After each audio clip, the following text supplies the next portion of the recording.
So what else is going on, people? What else? What's this? Shall we take a look at this Sulaiman alayhi salam and the story of the throne of Bilqis? Right. So, people, people, people, the throne of Bilqis, the Queen of Sheba. All right, people. All right. So, what is all of this about, and why am I even speaking about these stories?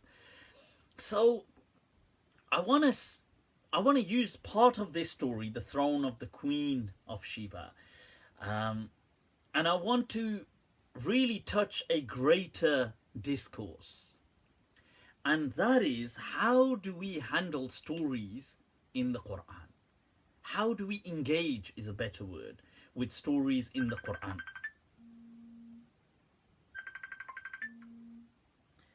Then they say, why does Mufti swear?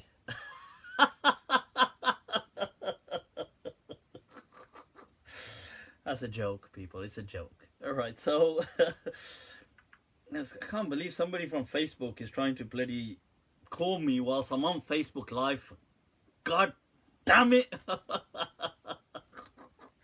Why do we have to have a disproportionate number of retards in this ummah? It's just unfair. It's not fair. Why do non-Muslims get all the clever people or they get normal people, and we get a disproportionate number of challenged? Anyway, so right, sorry, let me return to where I was. How do we engage with the stories in the Quran? Because I think there's many ways to engage with stories. Okay. Now, storytelling is one of the greatest of human arts, really. It is solely a human trait.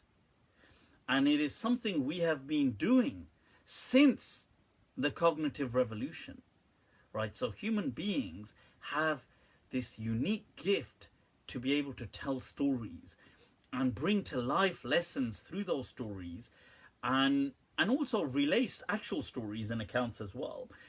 And this has been the means for information for so long, for millennia on end.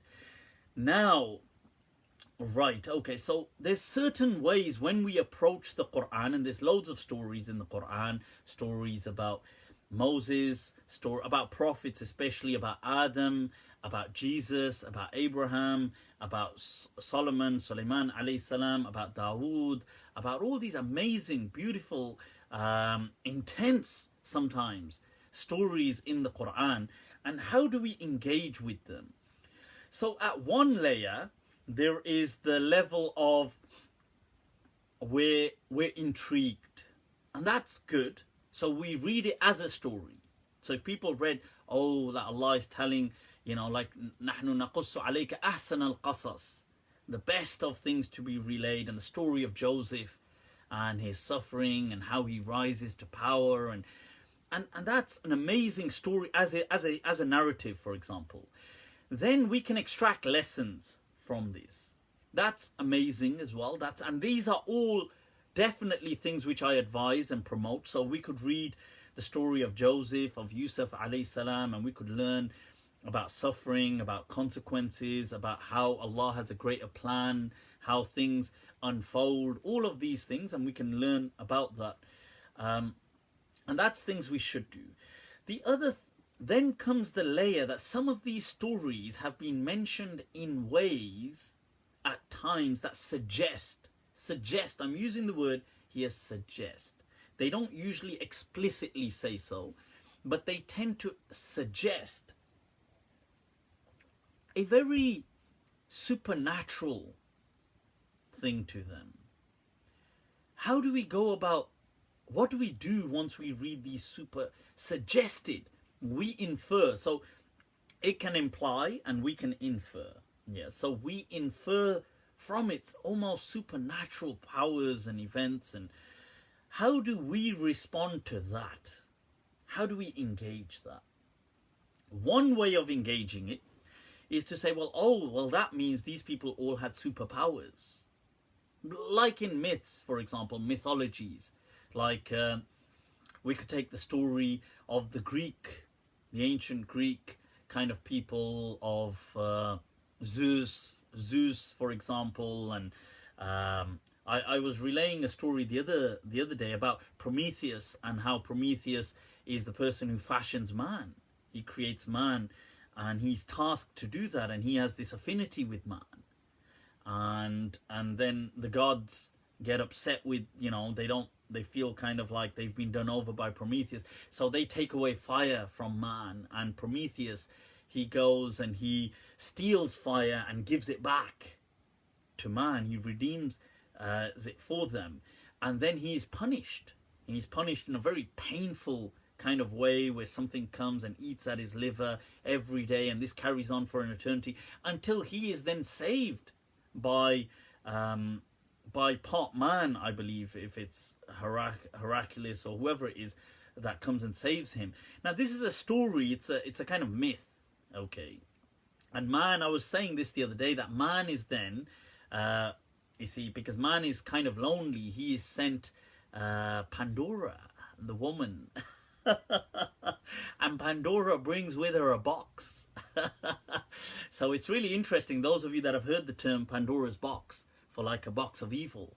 So the Zeus and the gods had kind of they had instructed that basically man is done over, so he's given this, Pandora brings this box, and he's told not to open it. But then what does man do?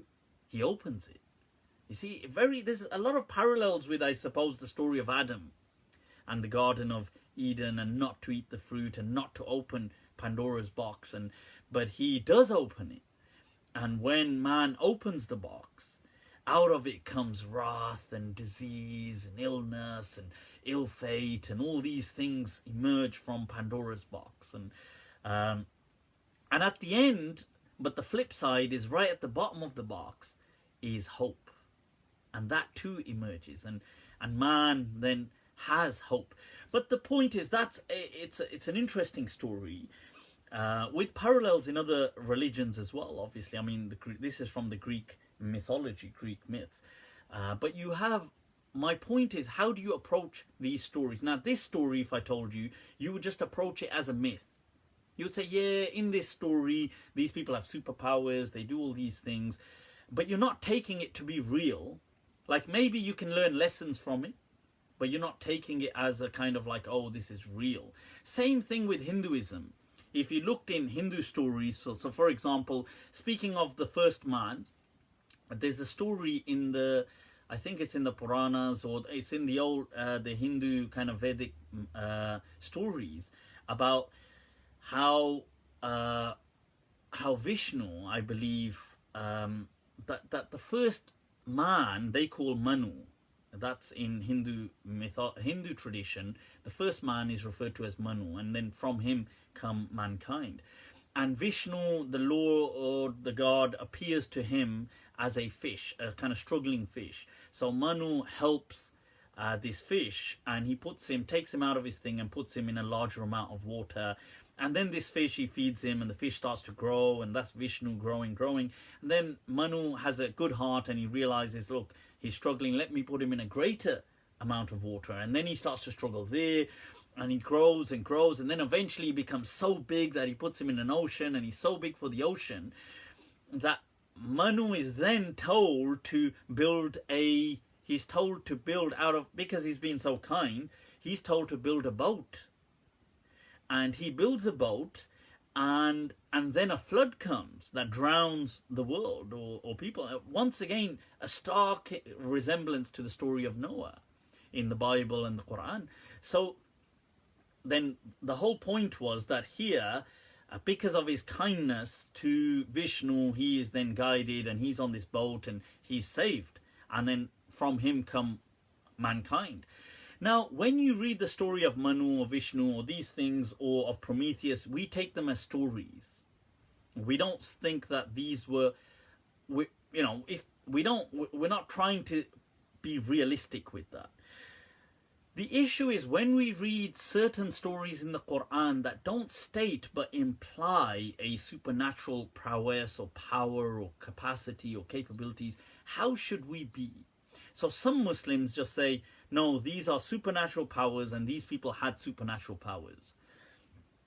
So Jesus, for example, would speak as a baby. Normal people can't do that, but it's okay. Jesus can speak as a baby because he has special powers. He's like a special powerful person, so he can do things. So what they do is they accept reality, but then they just, for this part, they will suspend reality and say, I know in the real world people can't do this, but here they did it because God made him do it. So this is how many Muslims approach these things. The problem with this approach of then taking a very supernatural is it doesn't correlate with reality. And it has huge problems once you zoom out. Because once you zoom out, then everything can fall to pieces. So, because if you're going to say, well, these things can't happen. And they say, yeah, but I know they can't happen, but God did them here. So, well, so that means, like, God, fine. So why does anything have to make sense then? Because God could, it's like the Trinity. You could say, well, I know normally 3 doesn't equal 1, but God here made 3 equal 1. You're saying God made a baby talk like grown-ups, and you're saying God made a man fly and do all these things, and you're saying this, so God, and you accept it doesn't normally happen. So, but, God made it happen here. So God made the 3 Trinity he made himself be 3. I know it's against reason, but you yourself are not accepting reason. So you see, this becomes the problem. That, you see, if we take the supernatural, the mythological thing as a real, then reason has to be ditched. If reason is ditched, then we have no right to discredit, for example, the mythologies of Hinduism or Greek mythologies. We have no right because God did it. So God did these things. So in that case, how can we say, Prometheus didn't create man and he didn't, or Vishnu wasn't the fish? Because we'd say, yeah, I know that doesn't normally happen, but hey, God did it. So what I'm trying to say is reason is either all in or it's out. It doesn't happen. Like, you can't say, you know what, I'll follow reason 90% of the time. That doesn't make any sense. Right? So what I'm trying to say is that Allah in the universe has set laws. These laws have to be defined. Allah says, وَلَن تَجِدَ لِسُنَّةِ اللَّهِ تَبْدِيلًا. You'll never find the laws of God, the laws of nature, to deviate and change. That they work. Gravity always works. You see, if somebody said, I know gravity works, I won't stand at the edge of a cliff and jump off. I wouldn't do that. I wouldn't do that to my child. I wouldn't do that for myself. But yet, on one occasion, God allowed one man to defy gravity, for example. Not that. Or God allowed a group of men to defy gravity, but normally he doesn't. This logic, it doesn't just shoot you in one foot, it completely buries you. Because you can then no longer find any fault with any mythology.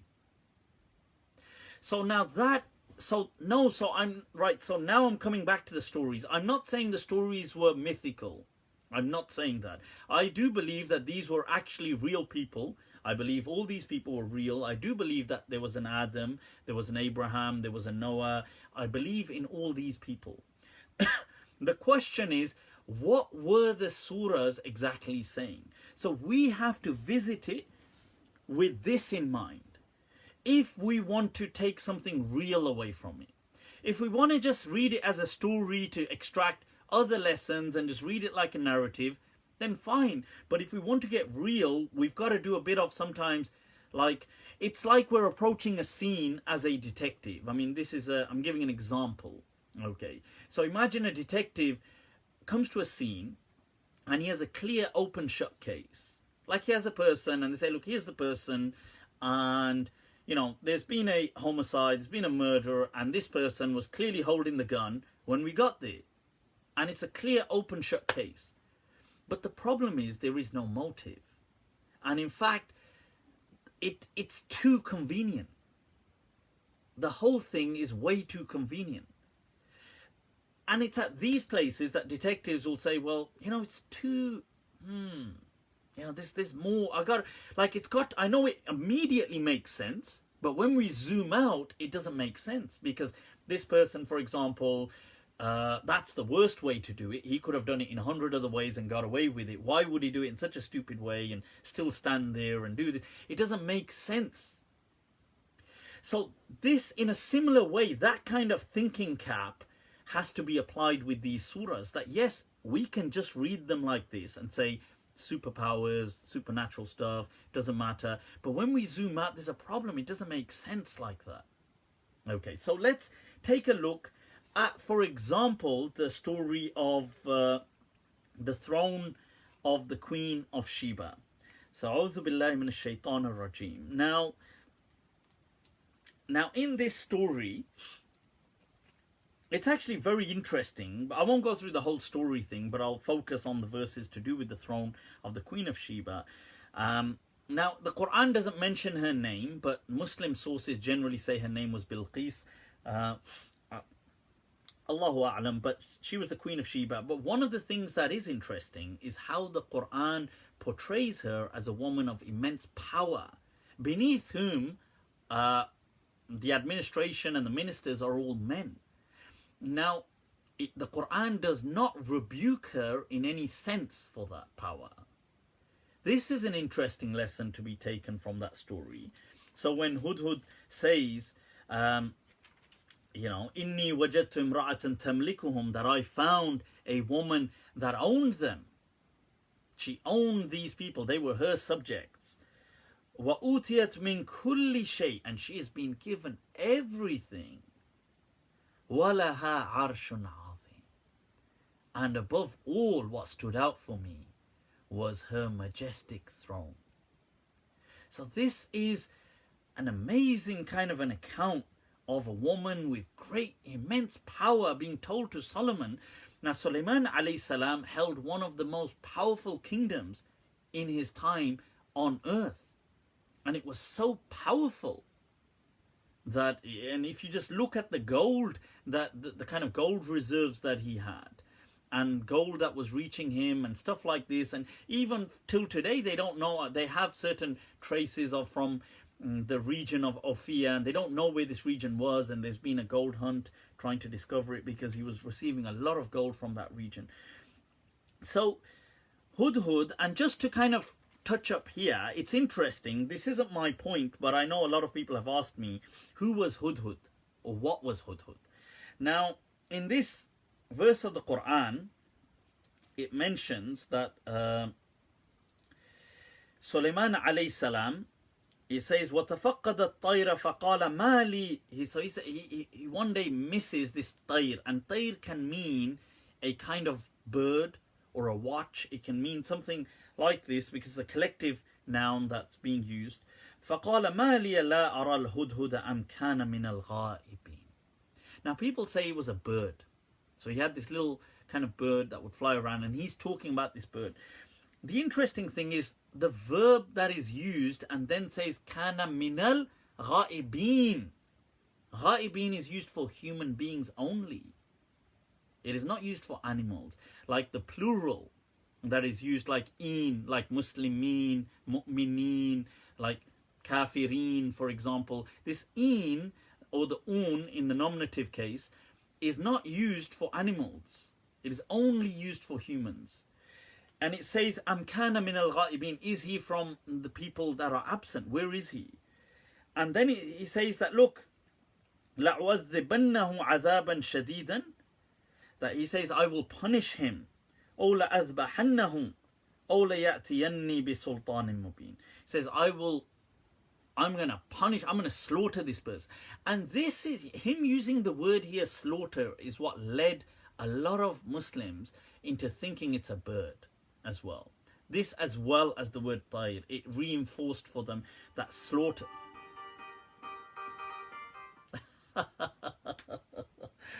Right, so, but that was just his figurative statement, that this person had a responsibility. Now, great legends like Maulana Abdul Karim al-Athari, who was from India, in his tafsir, sorry, from the Indo-Pak region, in his tafsir, sorry, I'm just putting this on, in his tafsir al-Urwatul Wuthqa, in line with certain other mufassirin as well, say that this was actually a branch, that Tayr was a branch of people that Sulaiman alayhi salam had under his command that were equivalent to modern day intelligentsia.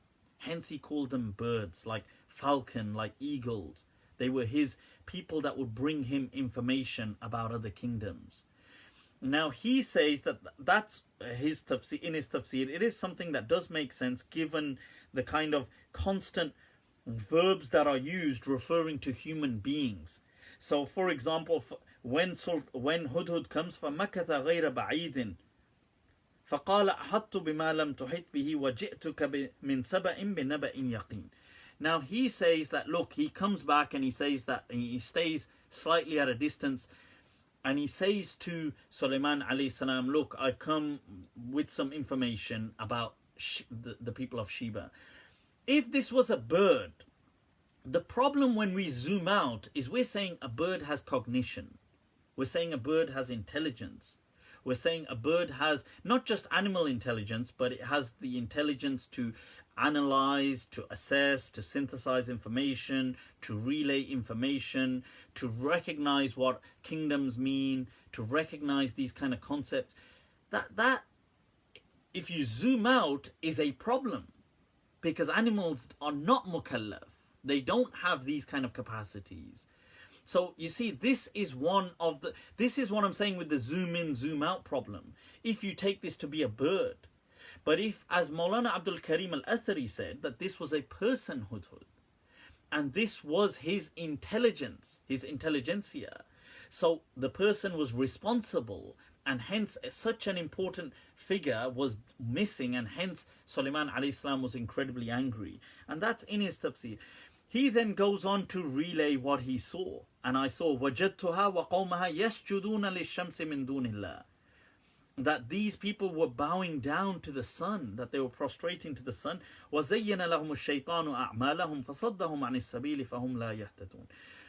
That he says the shaitan has misled them and they have turned away from God. Once again, saying an animal has these kind of psychosocial constructs that are human constructs. These things don't exist. Okay. So, and then, you see, we could zoom in and just pretend it's a mythology. Well, you know, God, I know animals don't have human social construct, but God made this bird have it. And then you zoom out and you say, well, so what's your problem with the elephant god in Hinduism? Why is that all of a sudden so counter reason? You know, if they said, well, God made him have it. You say, no, but that doesn't make any sense. Really? And a bird doing all this does make sense. So you see, when you zoom out, you have a problem. When you zoom in, you're just so immersed, it doesn't matter. You're just reading it as a narrative. So he then goes on to say, he describes. Now listen, once again, what does Sulaiman alayhi salam address him? قَالَ سَنَنْظُرْ أَصَدَقْتَ أَمْ كُنْتَ مِنَ الْكَاذِبِينَ. Once again, kadhibeen, the plural only used for humans. He says, I will see whether you are truthful or you are you are from the people who lie. People who lie. Birds are not from people. And then, is a bird, once again, a bird knows how to lie. It understands human concepts. It has theory of mind. It recognizes that I'm deceiving somebody. It recognizes these things. Right, so it's problematic saying this is a bird.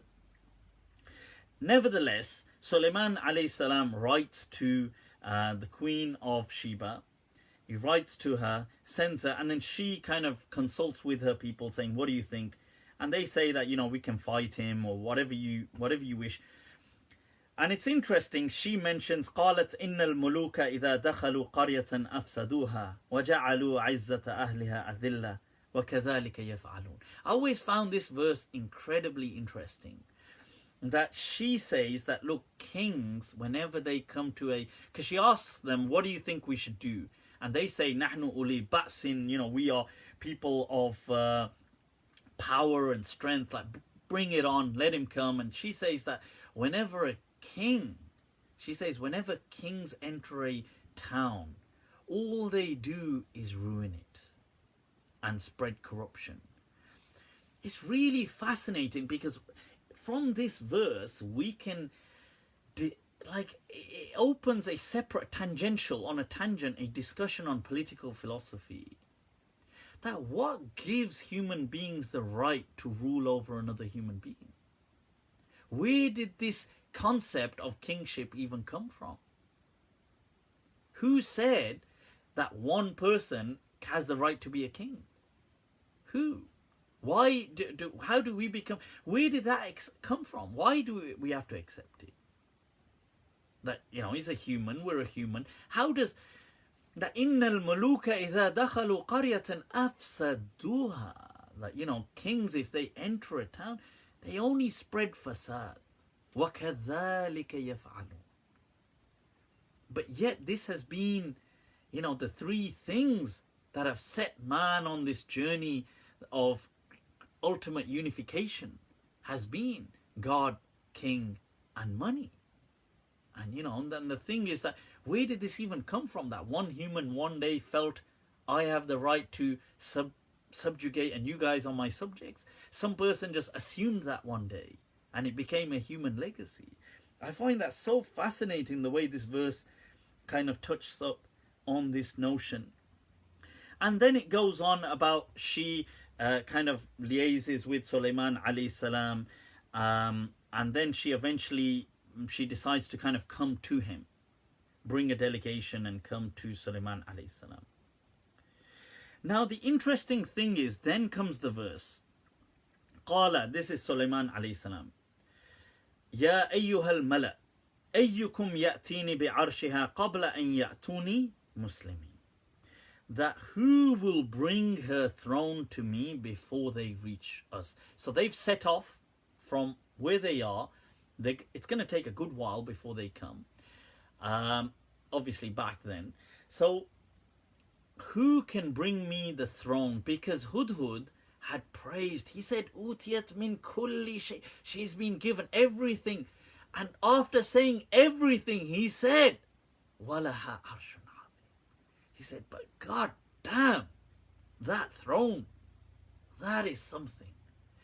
You see now, so what kind of the pinnacle, almost a landmark of her majesty was this amazing throne that she had. Just as in the time of the British and the East India Company, you see the peacock throne of the Mughal dynasty in India became like an emblem. It became symbolic of the great majesty of the Mughals, and hence they wanted the peacock throne. This was something that they were like, we've heard so much about this throne, we want the peacock throne, I suppose. And then there's the Game of Thrones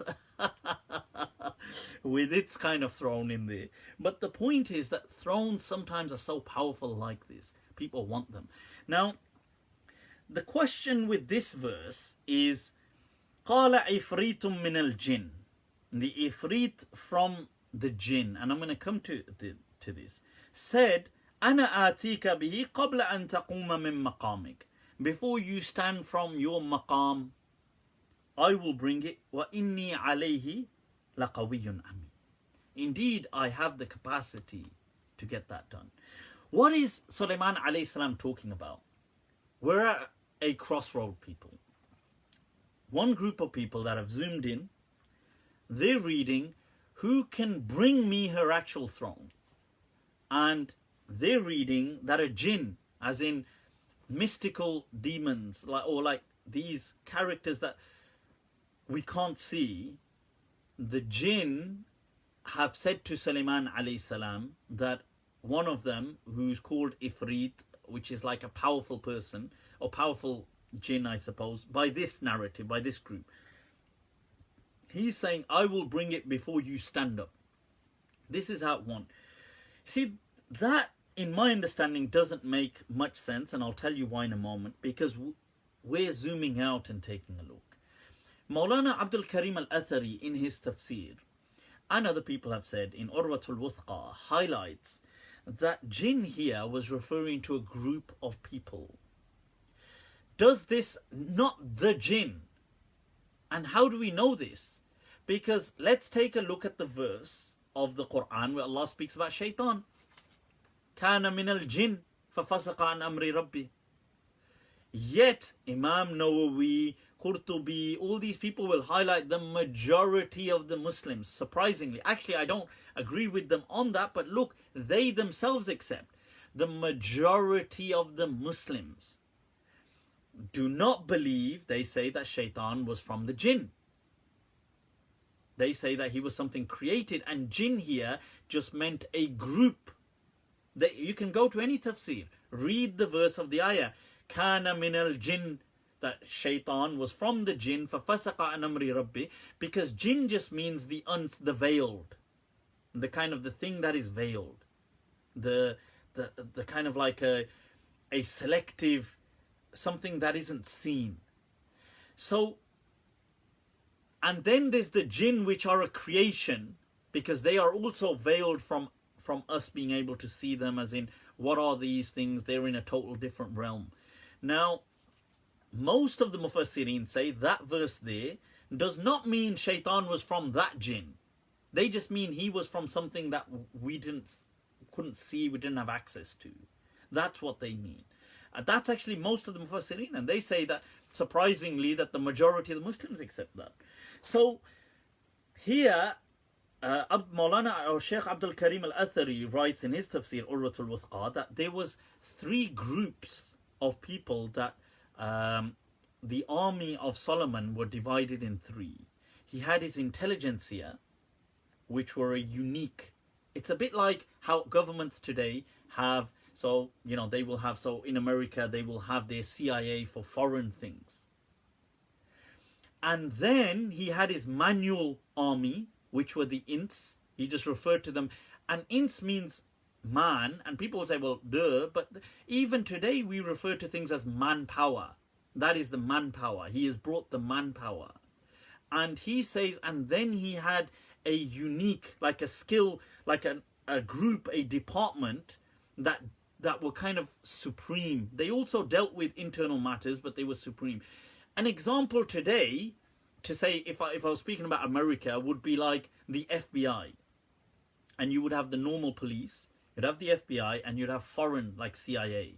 So this 3 division that you have, and I'm using America just because it's so popular as an example, but otherwise all governments pretty much have this in the UK, whether it's going to be the MI6, for example, I suppose MI5 looking internally, but you do also have the National Crime Agency looking internally now, and then you have the regular police force manpower.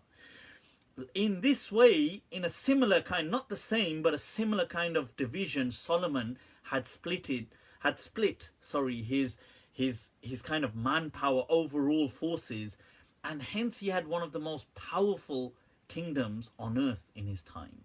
This is how it's explained in the tafsir of Urwatul Wuthqa. Now, to me, that does make sense, and I'll explain. So, a powerful person from this division says, I will bring you. Now, what does bring you the throne mean? Was Sulaiman alayhi salam asking them to go get her throne? See, we zoom in, that's fine. Go get her throne. We zoom out, that's a huge problem. Why? It's theft. This is theft. We are assuming that Solomon alayhi salam is stealing the throne of another kingdom. He's just saying, because there is no war between these people, we're assuming he's saying to his people, go steal her throne. And that's okay for a prophet to instruct people to steal thrones just to impress her. Because the reason he's going to bring the throne is just to impress her. We're going to see that in a moment. So he's going to steal it without her permission. That's, you see, you zoom out, that's a problem. You zoom in, it's like, well, okay, we're just reading it as a story. Now, what was he saying in who can bring me her throne? As in, who can bring me like unto it? Who can make, you know, you've praised her throne so much. Bring a throne for me like that. Get it done. Who can get it done? And this person who's very capable says, I can make a throne like hers.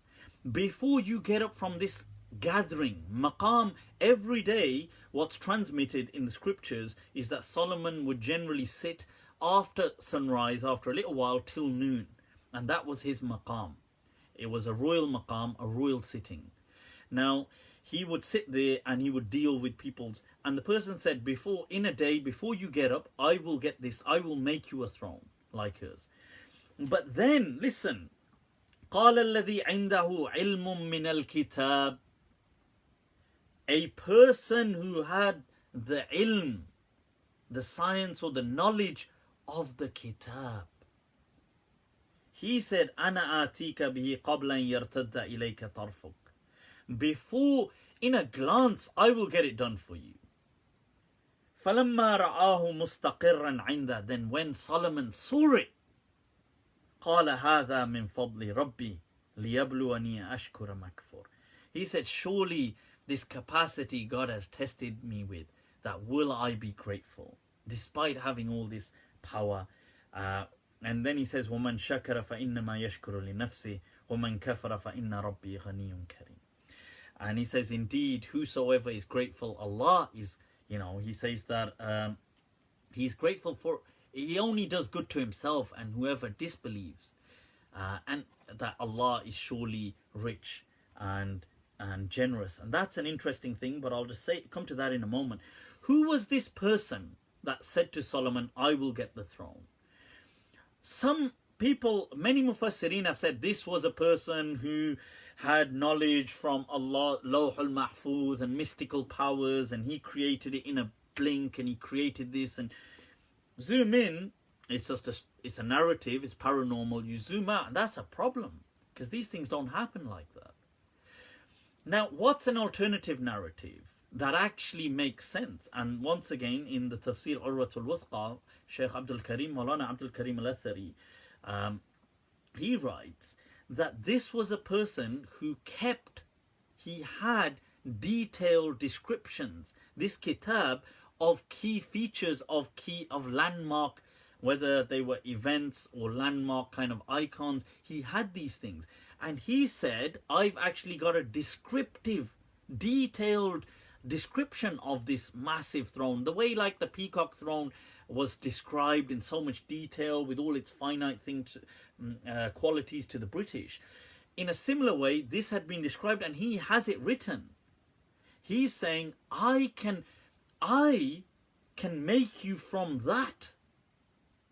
So meaning it will be spot on, not just this person saying, he can make it from his knowledge, like he's heard about it, but I have a detailed, descriptive, and people say there were drawings of it and things like this, and so I can make it like for like. And this thing of before you return to this, قَبْلَ أَنْ يَرْتَدَّ إِلَيْكَ طَرْفُكَ, before you look at this matter again, is a figurative speech of before you look at this matter again. Not that before you blink as in literally. Because once again, that's problematic when you zoom out, because things like that don't happen. So he does create this throne. Now, Sulaiman alayhi salam is incredibly impressed with this throne. Then he says, look, قال نكروا لها عرشها ننظر أتهتدي أم تكون من الذين لا يهتدون. This is an amazing ayah, because you can understand it in so many different ways. Nakiru. Many people understood here that this means, and you can take that understanding, it means disguise it. Because they believed this person went and stole her throne. And I've said before, it doesn't befit prophets to steal thrones. Okay, to me that's a blasphemous allegation. But nevertheless, a lot of Muslims went with it. They believed that Solomon had her throne stolen, and it was brought back. So he said, disguise it. Nakiru. That's one way of looking at it. The other way of looking at it is he had it like for like made. But then he said, top it even further. Make it even more glorious. And he said, make it so, you know what, it's already amazing. Take it up a notch to that extent that by doing so, نَكِّرُوا لَهَا عَرْشَهَا, that even her throne, she will belittle it when she looks at this throne. So she will nakir and tastankir عرشها بمقابل هذا العرش. That she, looking at this throne, thinks, damn, and I thought mine was good. You see, nakiru laha arsha. And I like that way of reading it. Other people took it in the other way, that he meant disguise it. But I mean, both, the verb can mean both things, so it's okay. Now, the interesting thing is, look, فَلَمَّا جَاءَتْ, when the Queen of Sheba arrives, when Bilqis arrives, assuming her name is Bilqis, she arrives, قِيلَ, you see, when you arrive at a royal palace in the past, you had to come into a waiting area. You arrive and then you are received, like you're kind of like brought in. And the fascinating thing is, you see, فَلَمَّا جَاءَتْ, it is said to her, Solomon doesn't say it, it is said to her that, you know, take a seat. And then she's asked, is your throne also like this? أَهَكَذَا عَرْشُكِ? You know, like that. You see, some Muslims understood from this that he's saying, oh, is this like your throne, by the way? And she's saying, yeah, it's kind of like it. That to me is a bit of a kind of dull understanding. See, the other understanding is it's said in a diplomatic, but there's a hint of kind of like, you know, this is just the waiting room. This isn't even where the king sits. That's inside. This is just where the guests sit. And is your throne, by the way, is your throne like this? And she says, كأنه. More or less. That it's more or less like that. Because, you see, the whole point was, she saw that, damn, and one of my best landmark icons is my throne, and they have one which tops that, and it's just in the waiting area. That, wow, you understand? And so she responds, كأنه, you know, it's like this, more or less. She doesn't say it is it, because even she feels like, damn, you know, because she doesn't want to say it's below it or it is exactly like it. She just says, perhaps. وَأُوتِينَا الْعِلْمَ مِنْ قَبْلِهَا وَكُنَّا مُسْلِمِينَ. And then she's invited to enter the palace of Solomon. فَقِيلَ لَهُ ادْخُلِ السَّرَحِ. And it's so majestic that when she steps in, she thinks it's water. فَلَمَّا رَأَتْهُ حَسِبَتْهُ لُجَّةً وَكَشَفَتْ عَنْ سَاقِيهَا. So she lifts up her dress to kind of, because she thinks she's stepping into water. And he says, إِنَّهُ صَرْحٌ مُمَرَّدٌ مِنْ قَوَارِيرٍ. He says it's just glass, that it's not water. And then she eventually becomes Muslim. And the story states that generally, as far as I'm aware, that she marries Solomon. But that has another interesting point in it, by the way, that, you know, people say, oh my God, how did she reveal her lower legs? And oh my God, and what's this about? And then the Mufassirin have had to kind of do acrobats to to justify that story. But look, it is what it is. And, you know, and the whole point is that this is, in the Quran, it's stating that, obviously, if it was an obscenity, then it wouldn't be stated in the Quran and it wouldn't be happening in front of prophets. But the point is that this whole story, the reason I mentioned this story is just to kind of highlight that when we approach the Quran, we have different ways. We can either take things as mythology, as kind of like myths, paranormal events, or we can zoom out and take a holistic picture. And I would advise that we do take a holistic picture. Another good example that is given often is, another story that often comes up is Jesus in the cradle.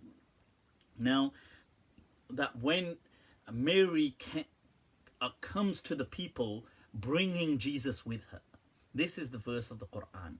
And many people assume that at this point Jesus is a little baby. They're assuming this. They assume that the people are accusing her of adultery, although in the Quran it doesn't mention anywhere that her people ever accused Mary of adultery. That doesn't say. Later people did, like hundreds of years later they did, but in Mary's time, when she arrives with Jesus, they didn't. Now the question is, when Mary alayhi salam arrives with Jesus, how old is Jesus? Now, one good thing you see, if we're just zooming in, we can just read it as a story, like, oh, and it doesn't state, but it implies that maybe he's a baby. She's saying she brought him, she carries, what does tahmiluhu, like bring. Now, tahmilu can mean carry on like horseback or on a donkey or on something. It can, like in the Quran, it comes that when the people come to you, to the Prophet, litahmilahum, so that you can carry them. It doesn't mean, that's a verse of the Quran, it doesn't mean that the Prophet would carry these people. It meant that you take them on the camels. So it can mean that, or it can mean physically carrying.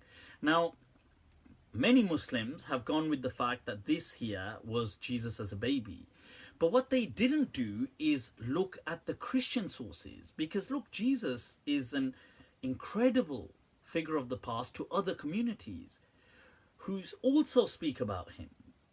Now, about Jesus alayhi salam, we know that when Jesus is born, he doesn't, I know they take him to Jerusalem for the quick, within the 40 days, the ritual, but then Jesus, according to certain narrations, he's taken to Egypt because of King Herod the Great. He was kind of butchering all babies or baby boys under a certain age.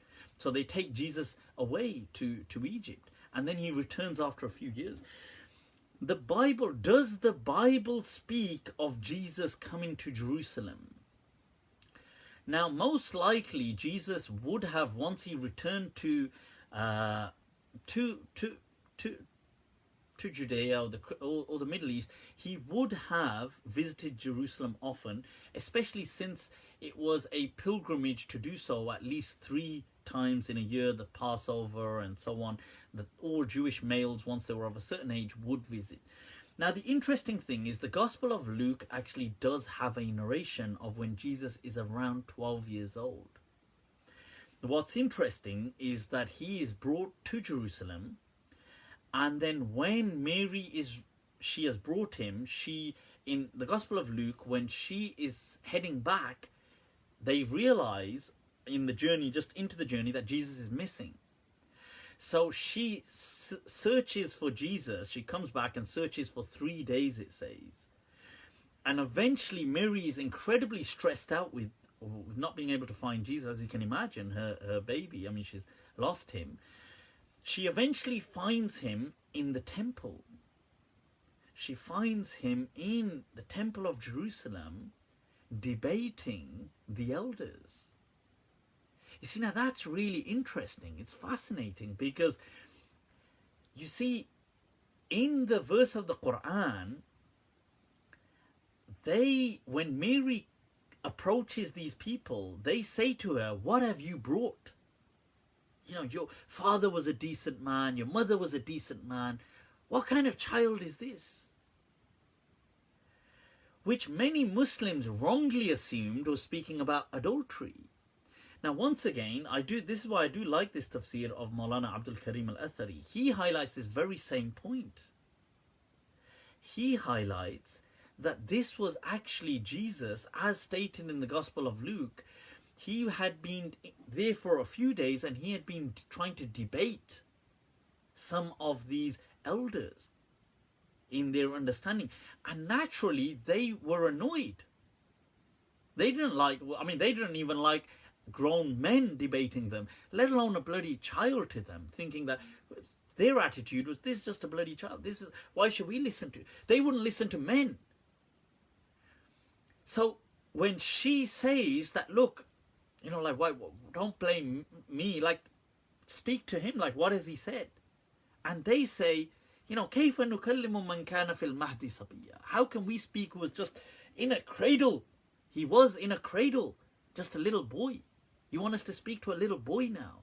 We are the high priests of the Temple of Jerusalem. To me, that interpretation fits with the reality. It fits with, you see, when we zoom out, it still fits. The problem with the other one is we can read it, and then Jesus said to them, look, Inni Abdullah, I am the servant of God, that he has blessed me, he has made me kind to my mother, he has made me birram biwalidati. Now the thing is, this question that why as well, why rude to my mother, you know, why stress this point? Because Mary most likely would have been a bit upset as well. Because one, he was missing for 3 days, according to the Gospel of Luke.